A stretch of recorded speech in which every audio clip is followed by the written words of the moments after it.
Hello, Americans. And now, the rest of the story. It happened one day near December's end, in a quaint village where neighbors often called on each other.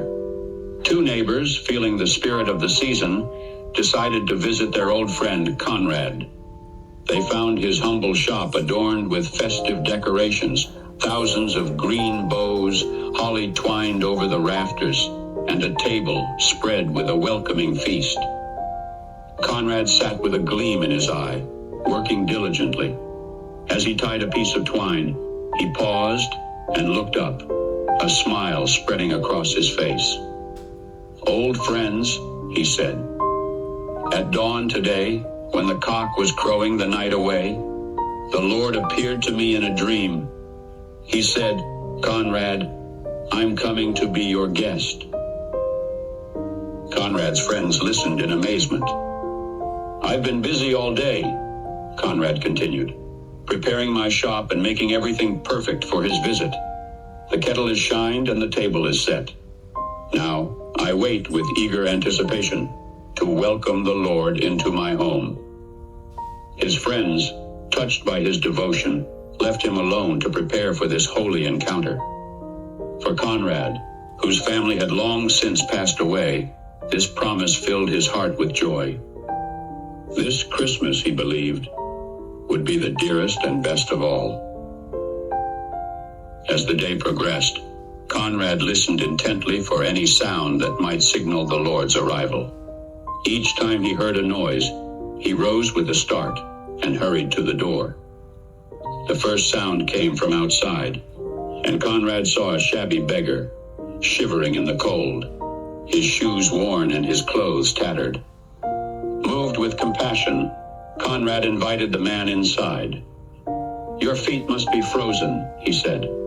"Come in, and I'll find some warm shoes and a coat for you." Grateful, the beggar accepted Conrad's hospitality and went on his way, warm and cared for. Conrad returned to his vigil, but the hours slipped by. Soon there was another knock at the door. This time it was an old woman, bent with age and burdened with a bundle of kindling. She asked for a place to rest. Though Conrad had reserved his home for his special guest, he couldn't turn her away. "Come in," he said, brewing her a steaming cup of tea and offering her a seat at his table. After the woman left, Conrad grew anxious as the day waned. He wondered why the Lord had not yet come. Then he heard a child's cry outside. He opened the door to find a little girl, lost and frightened, who had wandered away from her family. With a heavy heart, Conrad invited her in, wiped her tears, and comforted her. He then took her by the hand and led her back to her home, ensuring she was safe and sound. By the time he returned, night had fallen, and Christmas Day was nearly over. Conrad knelt by his bed, disheartened, and prayed, "Dear Lord, why did you delay? What kept you from coming to visit me? I wanted so much to see your face." And in the stillness of his room, Conrad heard a gentle voice reply, "Lift up your head, Conrad, for I kept my word. 3 times today, I knocked on your door, and 3 times, my shadow crossed your floor.